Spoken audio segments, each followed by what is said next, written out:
cost of recycling. There's still people to this day that don't even have the bins and they're being charged for it. Growing concerns over the price of green bins in the county. Grieving father takes legal action, alleging negligence by the city of Windsor after his son drowned at Sandpoint Beach. And the region facing a salt shortage. I just moved here, so I thought, I know there's a salt mine here, so I'm like, how are we out of salt? Snow removal companies sourcing salt from as far away as Egypt.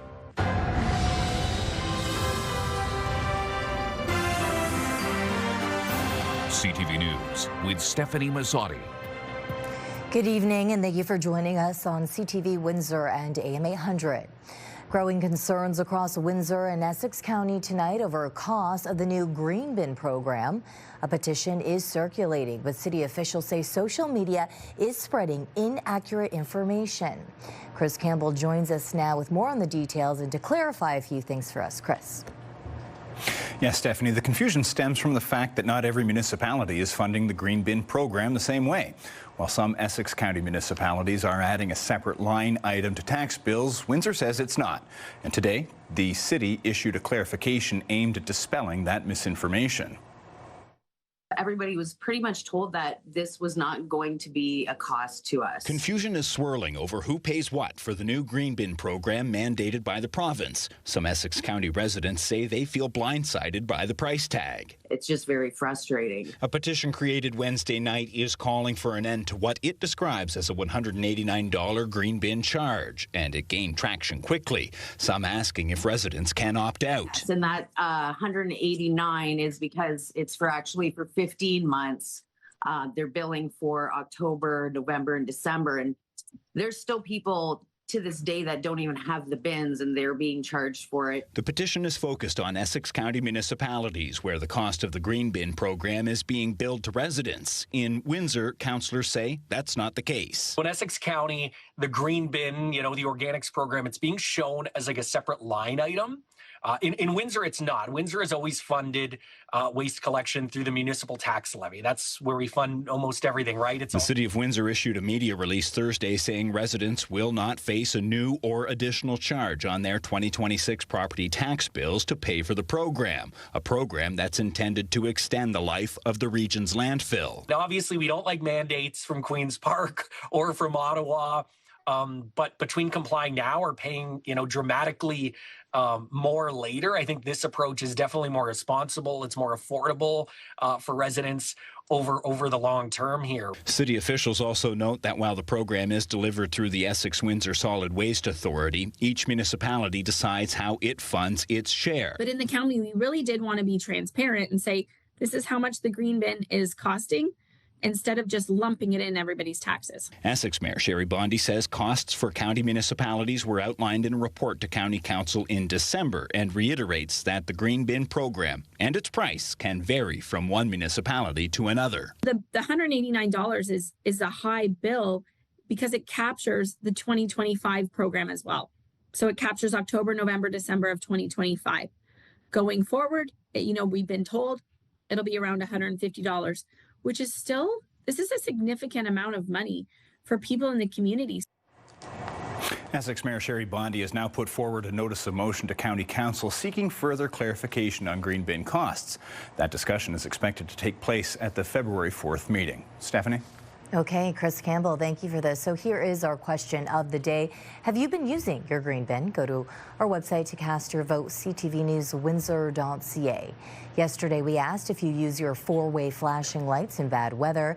Out of almost 700 responses, 81% say no. After weeks of snow, ice, and unrelenting cold, a new winter problem is surfacing: a salt shortage. Stores are noticing an increase in demand, and some snow removal companies are sourcing salt from as far away as Egypt. CTV's Bob Belichico explains. We are limiting it to 5 per customer, per house, per day. The Home Hardware in West Windsor is limiting the number of bags of salt customers can buy. We got 33 skids in yesterday, and I'm down to 12 already today. So, and there's 56 bags on a skid. We did give some skids to companies around the city. But it's hardly enough to keep up. I just moved here, so I thought I know there's a salt mine here, so I'm like, how are we out of salt? How is there a salt shortage? In a normal season, we salt about 24, 25 times. We're already at 25 times, and we have the worst month ahead of us. According to a county official, Windsor Salt is rationing the amount of salt local municipalities can buy, and local contractors have no access. The town of Kingsville says they are experiencing operational challenges, especially with the recent snowstorms, because of the number of truckloads they can collect per week. As a precaution, the town of Kingsville has increased the ratio of sand mixed in with salt to treat area roadways. They've also reached out to neighboring municipalities to ensure that if one is short, the others can back them up. Companies we spoke with Thursday are dealing with businesses sourcing salt from the Toronto area, Quebec, and even as far as Egypt. The demand has resulted in a price spike. From in November, prices being $132 a ton, we're up to $290. So the overall price is about a 220% from where it was originally. We're set contracts, everything's in line, and we have to eat it. The shortage is a sensitive subject with bigger companies who decline to speak on air for fear customers will panic. Many echo the way John Tomasevich feels. The owner of CGM Landscape is feeling the stress of a longer than usual season, higher costs, and demanding schedule. I was up for 42 hours straight, worked 25 of those hours. We'll make it through. It's going to be a struggle to try to keep things efficient and be proactive with our salt usage. Bob Belichico, CTV News. With more we can expect on the grounds, on the sidewalks and roadways, CTV meteorologist Gary Archibald joins us now for a first look at the weather tonight, Gary. Well, Stefanie, certainly cold enough to see more flurries as we take a look at the satellite radar. Westerlies have been quite strong, sustained at around 30K within the last hour. Some areas a little bit higher. Because they're westerlies, it looks like the worst of it will stay to the east of us. And of course, the ground temperatures that we are recording right now, the observations showing we're about -6, feeling like the minus teens, minus mid-teens, only to get colder through the overnight, and it's going to be very cold in the afternoon tomorrow. Coldest of the year. I'll break down what you need to know on that front just ahead. For now, I'll send it back to you at the desk. A Moravian town woman is facing multiple charges after more than $600,000 in fraudulent checks were deposited into a former band employee's account. The alleged fraud, spanning from 2018 to 2024, was reported to police in February of 2025. 41-year-old woman has been arrested and is facing charges of fraud, forgery, and using forged documents. Windsor police are investigating a road rage incident that ended with a parking lot assault. Police say after a traffic dispute, the suspect followed the victim to a restaurant parking lot at Walker and Cabana, this happening on Sunday night, and allegedly punched them several times. The suspect then fled. The victim suffered minor injuries. Police are asking anyone with information about the suspect or a blue Honda Civic to come forward. Unlocked cars and keys left inside the vehicle, those are factors in the majority of car thefts in 2025, according to Windsor Police. Almost 70% of the vehicles that were stolen in 2025 were left unlocked. That's up from 58% in 2024. Almost 14% of the keys left in them, up from about 1% from 2024. And almost 12% of stolen vehicles were both unlocked and had the keys inside. That's up from 10% in 2024. Acting Deputy Chief Ken Cribley says people need to be smart about securing their vehicles. These thefts are preventable. Don't leave your car unattended while it warms up, please. There's a civil liability, there's a criminal liability, and certainly a public safety problem we have there. So please don't do that. Claiming systemic failure, a Windsor father is suing the city of Windsor for $5 million. As CTV's Michelle Molesky reports, the grieving dad believes his son would be alive today if swimming had been banned at Sandpoint Beach sooner. On May 18, 2025, 15-year-old Abed Al-Torkmani drowned in the water off Sandpoint Beach. Within a month, the city fenced the water off, blocking swimming indefinitely. By July, the Life Saving Society was ordered to launch an aquatic safety audit at the behest of the coroner's office. Now, Al-Torkmani's father, Mohammed, has filed a $5 million lawsuit against the city. His lawyer says the city demonstrated prolonged indifference to known lethal risks and repeated inaction despite prior deaths. Since 1980, 9 people have drowned off the shores of Sandpoint Beach, particularly on the west side, where there is a steep drop-off and a strong current. The city tried to restrict swimming on the western edge with fencing and warning signs. But Al-Torkmani argues Windsor relied on inadequate signage, fencing, and a buoy system known to be ineffective. And he says the city's alleged inaction were a direct, proximate, and contributing cause of his son's death. Windsor has yet to file a statement of defense, and none of the allegations have been proven in court. Michelle Molesky, CTV News. When you dial 911, you expect help to be on the way and fast. But as ambulance demand rises across Windsor, Essex, EMS says the system is under growing strain and change may be needed. Joining me now with the story is CTV's Sanjay Maru. And Sanjay, EMS is pitching an idea to basically improve efficiency overall. Yeah, that's right, Stephanie. At the center of all of this is a proposal on how 911 calls are triaged to decide what kind of help gets sent. And the chief of EMS locally wants to be able to have a nurse or doctor looped into those calls to assess whether an ambulance would even need to be dispatched. Essex Windsor EMS is pitching a change to how 911 calls are handled, saying better triage could help stretch limited ambulance resources as demand continues to rise. This week, EMS Chief Justin Lammers took the idea directly to Ontario's health minister, asking for trained clinicians, such as a doctor or a nurse, to be included in 911 dispatching. Our healthcare system is under stress, and we need to get efficient in how we are dispatching ambulances. If a 911 call could be transferred to a clinician, Lammers believes in some cases EMS might not be needed, or if they are, fewer paramedics could be dispatched. This wouldn't be the first time an EMS department in Ontario has adopted this type of model. Since 2019, Niagara Region has been leaning on the expertise of nurses to handle non-urgent 911 calls and determine the appropriate level of care. You still need to go to the emergency department, but you don't need an ambulance. And so are you able to take yourself, perhaps later today with a family member or friend? Could your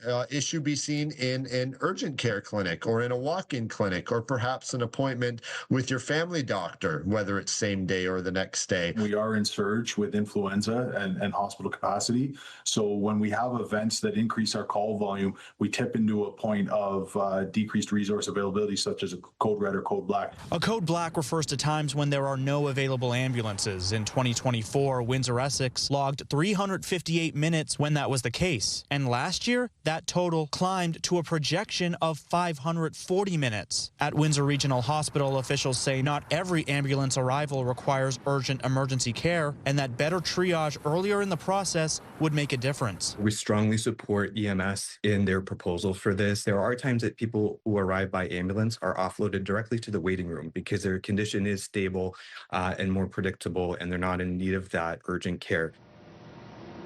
As for cost, officials in Niagara Region say adding clinicians into their 911 dispatch process did not result in any additional expense to taxpayers there.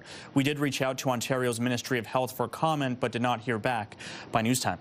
Okay, interesting. Okay, Sanjay Maru, thank you for this. Thank you. As extreme cold grips the region, the city of Windsor is increasing supports for people experiencing homelessness. The city has added 24 new emergency shelter beds in recent weeks, bringing the total to 221 beds and rooms for individuals, families, couples, and pets. An additional 100 overnight drop-in spaces are also available for those unable to access a shelter bed. City officials say they will continue to monitor demand daily and adjust services accordingly. Meantime, habitat restoration is underway in Windsor's Ojibwe conservation areas. Crews are removing invasive shrubs like multiflora rose and glossy buckthorn in 106 acres of land recently transferred to the Essex Region Conservation Authority. The work will help protect rare tallgrass prairies and oak savanna, one of Canada's most endangered ecosystems. Officials say invasive species threaten provincial rare plants and animals, including Butler's garter snake and eastern fox snake. Restoration will continue over the next 12 weeks. Do you have thoughts or comments on a story? Please send us a text. You can reach us at 10400. You can also send photos and videos if you have a story idea. Global vision still ahead on Windsor's news leader. Prime Minister Mark Carney outlines his vision for Canada's role in the world. Delivering results. Later, Windsor's HART Hub is helping more complex cases and getting people into transitional housing. And tomorrow, rapid ice growth on Lake Erie as the cold weather boosts the frozen coverage. The impact on shoreline communities. That's tomorrow at 6 on CTV News.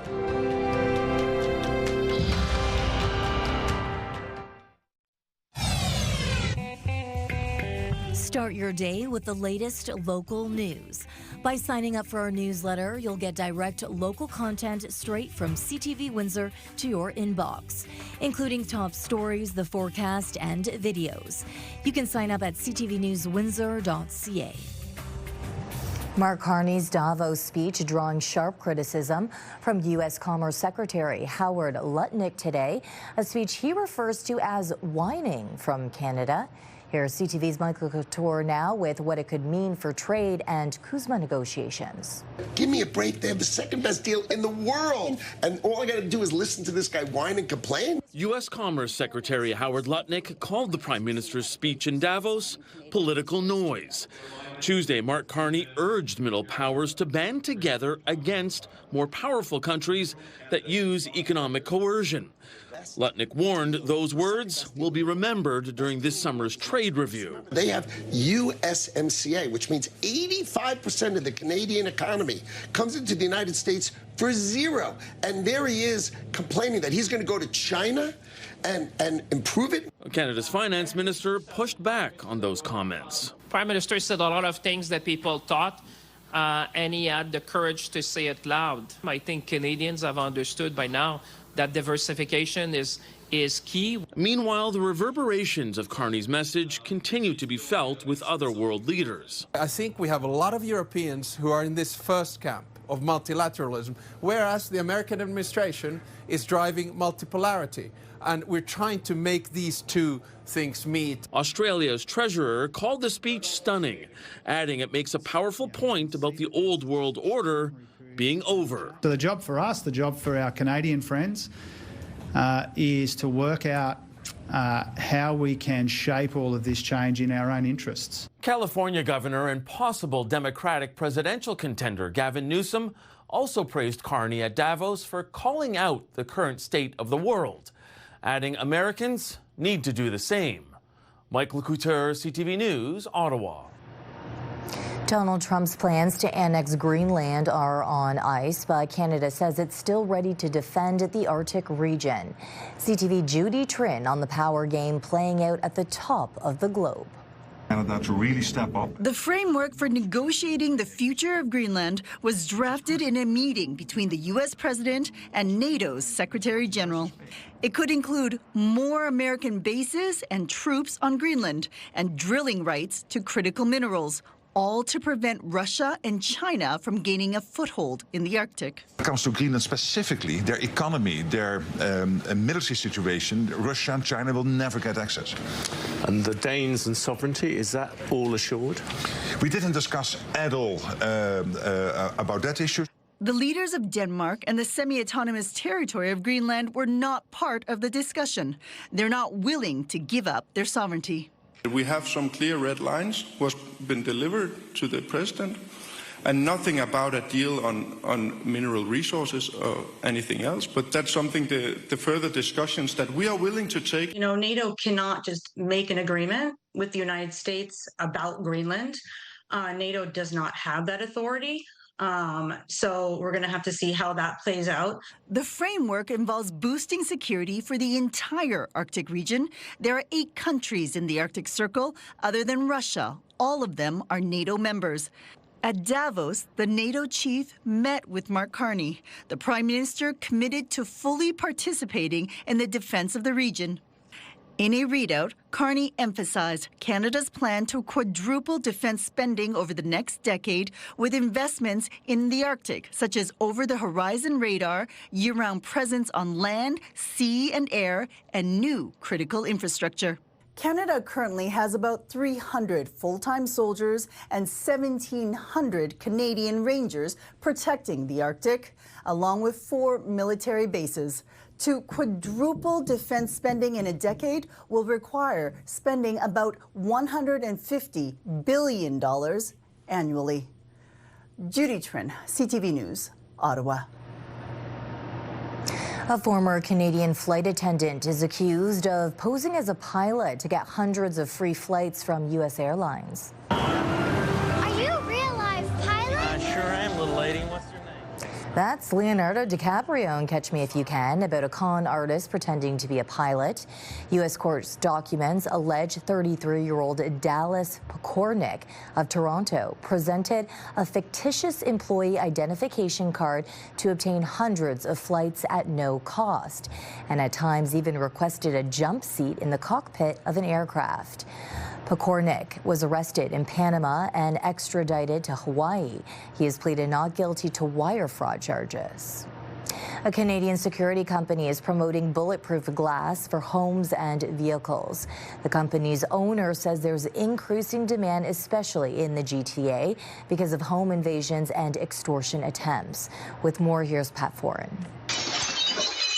Following an increase in break-ins, Metalex Security Products developed rock glass, which it claims is 200 times stronger than regular glass. You can't break it with a baseball bat. After a rise in drive-by shootings and extortion attempts in the GTA, the company says it's developed bulletproof ballistic glass. Tom Reimer says there's a growing demand for it. Will this stop a bullet? Absolutely. Reimer says customers purchasing bulletproof glass for their homes have been victims of extortion attempts or are worried they could be. What do? Are you going to move, or are you going to do something about it and you're going to be proactive? So that's where the ballistic comes in. And I hate to see it, but it's here. So we're heading into the gun range now. We asked Rylan Morey at the Gagnon Shooting Center in Oshawa to fire at the bulletproof glass to see how it would handle the impact. It is a 9mm pistol. It's a pretty fancy one, considering that it's not exactly what most of the criminals are carrying these days. Once the bulletproof glass was put in position, Morey was ready to shoot. Then it was time to see how the ballistic glass held up. Stop it! Sure did. I'm so happy that it's done what it's supposed to do. This is ballistic 9mm glass, 3/4 inch, retrofit. It hung into the frame, no movement there. This does a more than a good job of stopping that for sure. Now this is something you hope you don't need. No. But for some people in the community, it is something that they feel they need, and we're here to help out. Outfitting a home with bulletproof glass could cost thousands of dollars, but Reimer says for some families or businesses, it may make them feel safer and give them peace of mind. Pat Foran, CTV News. The fate of 30 whales and 4 dolphins at Marineland is once again in question. The former theme park has sent a plan to the federal government asking for permits to ship the animals to 4 aquariums in the United States. But if the request is denied, Marineland is reportedly threatening to euthanize the animals. CTV's John Vanavali Rao is following the developments and has more. Since last summer, the future of these belugas has been a huge question mark. Captive in a shuttered theme park, which closed months ago.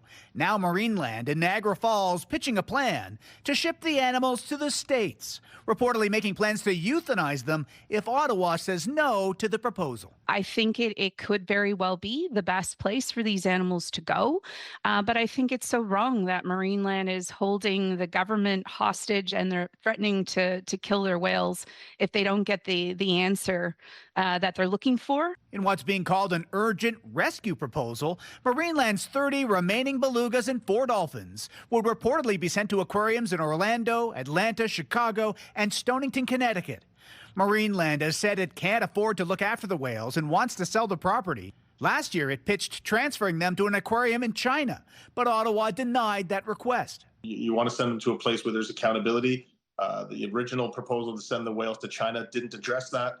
This new proposal does. Some had hoped they could be moved to a proposed seaside sanctuary in Nova Scotia, but it has yet to raise the millions it needs to open. In a statement, the Fisheries Minister's office confirmed the minister was presented with new export permit applications and that the minister will review them expeditiously. 20 whales have died at Marineland since 2019, and experts say sending them to multiple aquariums in the U.S. is hardly a perfect solution. It's going to break them up, so that's not great for family and relationship bonds between the animals. And some would like to see assurances they won't be used for breeding, which is illegal in Canada. Still, the experts we talked to all think Ottawa will give the proposal the green light, given the options that remain. John Vanavelli-Rouse, CTV News, Toronto. 3 downtown Las Vegas hotels are now accepting the Canadian dollar at par. Starting today, Circa Resort and Casino, the D Las Vegas, and Golden Gate Hotel and Casino are offering equal value on selected gaming, hotel stays, and drinks through to August 31st. Canadians can also redeem up to $500 in slot promotional play. The program, launched by CEO Derek Stevens, who has strong Canadian ties, is designed to attract Canadians back to the U.S. After coming oh so close to winning the World Series, excitement for the upcoming Blue Jays season is sky high. They were a team that just kind of came out of nowhere. So can they repeat that? You know, hopefully.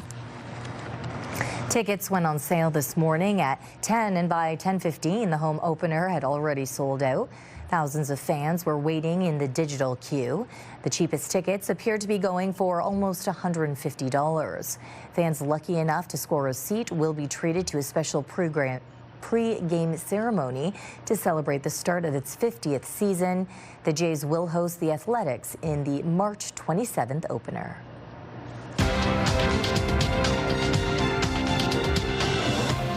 Canada's main stock index rose on the strength of utility and telecommunications sector.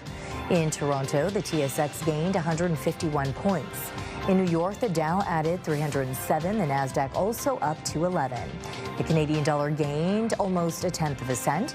On commodity markets, gold is up almost $76 an ounce, while oil lost $126 a barrel. Dangerous fakes coming up.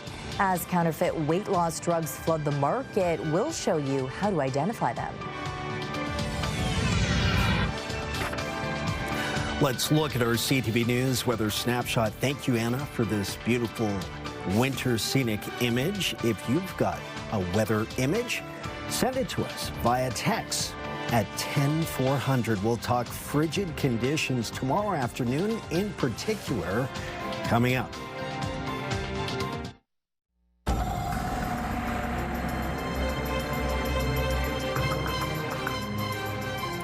Cold conditions out there, and Gary Bob was talking earlier about that salt shortage. We do truly have to be cautious out there, especially when we're walking. Yes, you're right. Snow covering the ice below in some parts. And of course, the wind chill factor. We're talking about making sure that you're prepared for the cold, especially our young people, toddlers, little ones. They may have an issue and may not be able to express that they are really feeling it. So we want to take the cautionary note going forward that the mornings and late nights will be very cold, and the daytimes have been well below seasonal. -6 right now at the airport, feels like about -14. It's mostly cloudy with some light flurries, a possibility, and the overnight temperatures as we proceed will just be getting colder, and the wind chill factor along with it. More on that in just a moment. Air quality has been decent today at 3 on a scale of 1 to 10. The lower the number, the better. The winds have gusted at the airport in the 70 to 80K range today.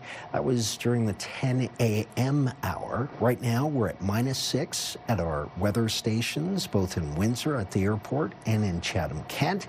That's 21 degrees Fahrenheit because of the strong westerly winds sustained at around 30 kilometers per hour with gusts in the 50 to 60 range. It feels like -15 across the board in extreme southwestern Ontario right now.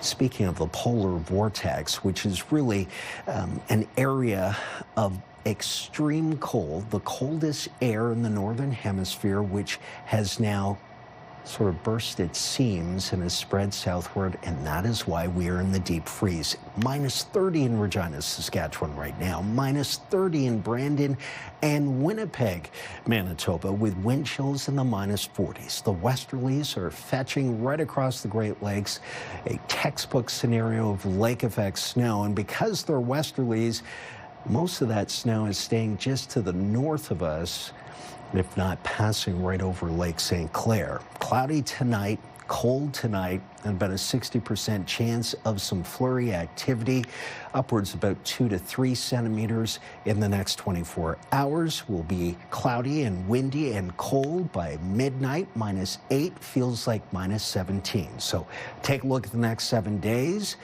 Our Enercare Siles 7-day forecast calling for -mid-teens the next couple of days, with the lows near -20, if not colder. With snow on the way tomorrow, as mentioned, snow on Sunday, -9 there. And then Monday through Thursday, we'll see -8, -9, -7, -12. Cloudy for the most part with flurries. All of those temperatures below seasonal.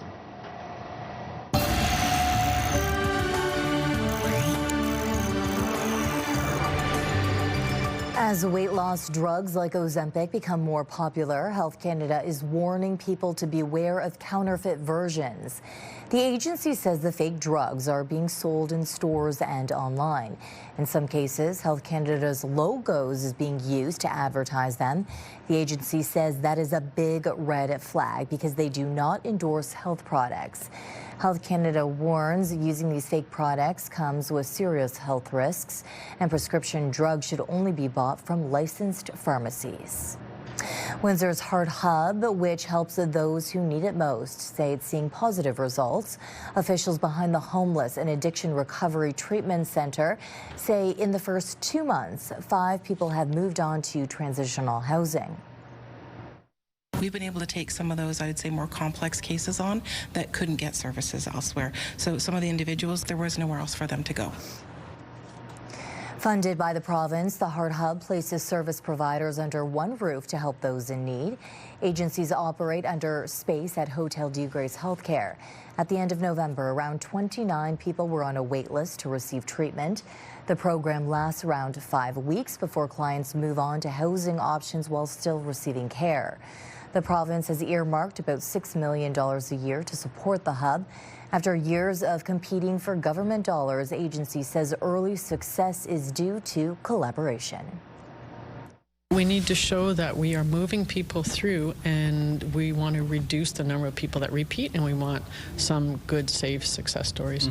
We know there is large issues in all cities right now. It is increasing, so we want to show that this pathway and this collective service has benefits straight through. So we're at Windsor Symphony Orchestra, and we're going to talk about the upcoming show, Beauty and the Beat. Johnny, don't! I have to. That's cool.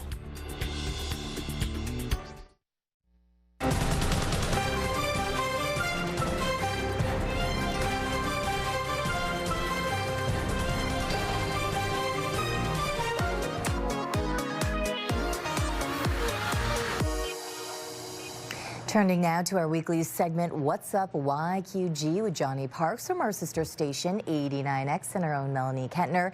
You two are at the Symphony today for an upcoming charity concert. How's it going over there? Yeah, Windsor Symphony Orchestra is presenting Beauty and the Beat. So, Johnny, can you keep a beat? I was pretty tempted to bang a gong over there, but I don't know if I should. We're here with WSO's Monica Bundy. Could you tell us about this event? Yeah, so Beauty and the Beat is this weekend. It's a concert featuring Canadian composer Jordan Powell and his piece called Upwell. And we're also featuring Ralph Vaughan Williams' Symphony No. 8. So it sounds so uplifting. So who are the special guests? Well, we've got our artistic advisor, Jamie Somerville. He is a conductor, so he'll be conducting. Sean Matavetsky is a digital performer, and he'll be bringing the beat.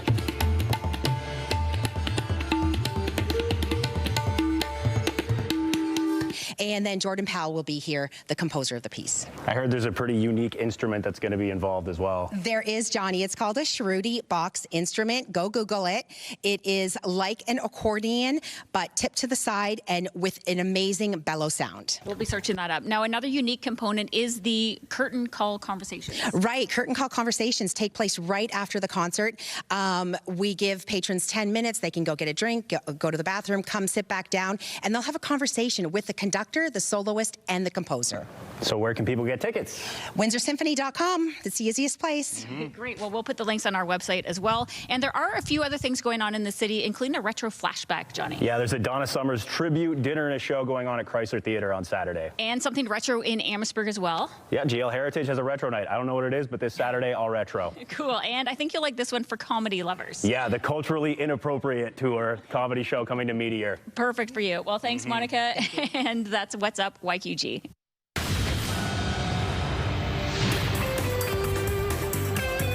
The Songwriters Hall of Fame has announced its class of 2026, and it's not ironic that a Canadian singer has made the cut. It's like rain.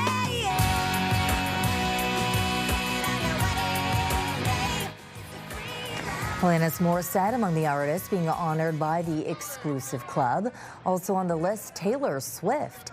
At 36, Swift is the second youngest songwriter to be inducted, surpassing only by Stevie Wonder, who got it when he was 32. The 98th Annual Academy Award nominations were announced this morning. CTV's Andrea Case has more on who is celebrating and who's not. Sinners, the vampire horror box office hit, was released way back in April. It received 16 Academy Award nominations, the most ever in the Academy's 98-year history. Nominations include 3 for Ryan Coogler, Best Director, Best Picture, and Best Screenplay. On the film's acting side, a Best Acting nod to Michael B. Jordan, Best Supporting Actor for Delroy Lindo, and Best Supporting Actress Wunmi Masaku. If there's a film which can give Sinners a run for its money, that film is one battle after another. It garnered 13 nominations, including Best Director and Best Film for Paul Thomas Anderson. He's been nominated 11 times and never won one yet. His cast, including Leonardo DiCaprio, Benicio del Toro, Sean Penn, and Tiana Taylor, were all nominees, but no nomination for Chase Infinity. Locally, made in Toronto, Frankenstein received numerous nominations, including Jacob Elordi, who played the monster, and Toronto producer J. Miles Dale in the Best Film category. And the wild ride continues for Toronto's Maggie Kang, whose K-pop Demon Hunters was nominated in the Best Animated Film category, and Golden was nominated for Best Original Song. 11 actors are first-time nominees, including from the film Sentimental Value, Stellan Skarsgård, Renata Rintsev, Inga Ibsdottir Lilius, and Elle Fanning.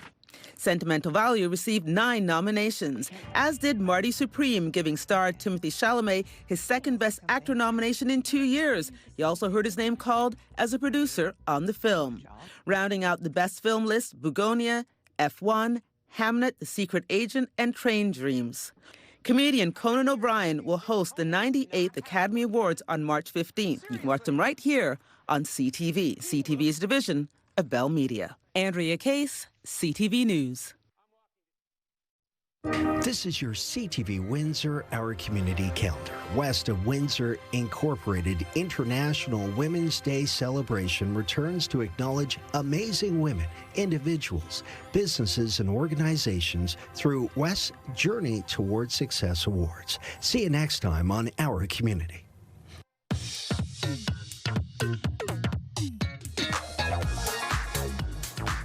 It's time to check in on what's happening now with Kate Otterbein. And Kate, Windsor's Community Veterinarian Clinic is celebrating a really big milestone. And we get to meet the furry face who made it all happen. So this is Leo, the Australian Shepherd, and he has the distinction of being the 1,000th animal to be either spayed or neutered at the clinic. Leo was also the first patient to walk in the door to be microchipped when the clinic first opened. Now you're reminded that everyone is welcome at the clinic regardless of location or income status. Check out our website for further details, including an upcoming open house at ctvnewswindsor.ca. And Windsor police are looking for a fraud suspect. Yeah, so if you do recognize this woman, you are supposed to contact police. The incident took place at a business in the 7100 block of Tecumseh Road East last month. Police say the suspect obtained items through fraud and then stole one more item before leaving the store. Check out our website for a full description and picture. And in our social spotlight tonight, a cow in Austria has proven that she might just be the sharpest tool in the shed. 13-year-old Veronica is capable of using tools like a long-handled broom to scratch an itch. And she can decide whether to use the brush or the handle depending on which part of her body she wants to reach. Veronica started by picking up branches and scratching herself with them, but then developed this technique with these tools. Cows are not known for their intelligence, and her skill has left scientists from the Veterinary University of Vienna absolutely flabbergasted, as are we. I was just going to say, well, they must be intelligent creatures, but I guess that isn't the case. She just wants to be independent. Independent woman, she doesn't need no bull. Not at all. Okay, not at all. It was a great one. Round of applause. Okay, if viewers at home have video of their pets scratching themselves, how can they send it to you? You can email us at newsnow@bellmedia.ca or text it to 10400. Okay, thank you, Kate. Saved from the garbage. When we return, a Windsor man's discovery turns into a once-in-a-lifetime hockey treasure.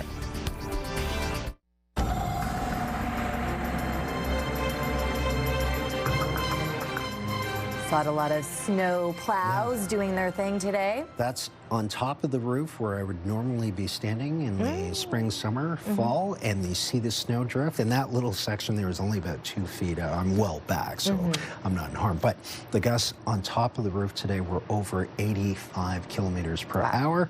At the airport, they were in the 70s earlier this morning, around 10 a.m., 10:30. And it's still windy right now. Strong westerlies sustained at 30 with gusts in the 50s. That's going to be the story tomorrow. We could see about 2 to 3 centimeters of snow, high of minus 15.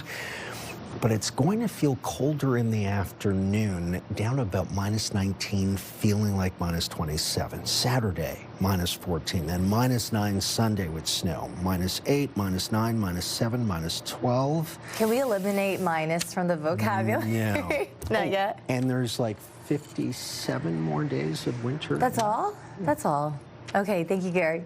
Finally, for us tonight, a collection of century-old hockey cards is sitting on the auction block, including what's considered to be the holy grail of hockey cards. And as CTV's Colton Weens explains, they are destined for the trash. They were, rather, but a Windsor man kept them safe for all of these years. Very rare. Yeah, you don't see discoveries like this very often, especially ones that haven't been offered in the hobby. They've sort of stayed in one family for this whole 100 years. Ben Pernfuss calls it a once-in-a-lifetime find. 51 hockey cards from the 1924-25 Champs Cigarettes hockey set, one of the most desirable Canadian tobacco issues in the hobby, are now up for auction at Miller & Miller. The main card in this set is the Stanley Cup card, and this is the first time the Stanley Cup was ever featured on a card. 1924, so it's over 100 years old now, and it's considered sort of the rookie card of the Stanley Cup. Some people would throw around the word holy grail for hockey cards in terms of pre-war hockey, but it also includes some pretty incredible names like Howie Morenz, Jack Adams, Hap Day. There's a lot of great names in this set, and people love it. Produced by the Tobacco Products Corporation of Hamilton in 1924, Pernfuss says they almost never made it to the auction block. As the story goes, Donald Batter from Windsor found the cards in a tobacco box his father had in 1988. He asked his dad whether he could have them, and his dad said, yes, but I was just about to throw them out. So these cards were destined to be thrown out in 1988. He convinced his father to let him have them and kept them in a safety deposit box until they reached 100 years old. Donald wanted the world to see these cards.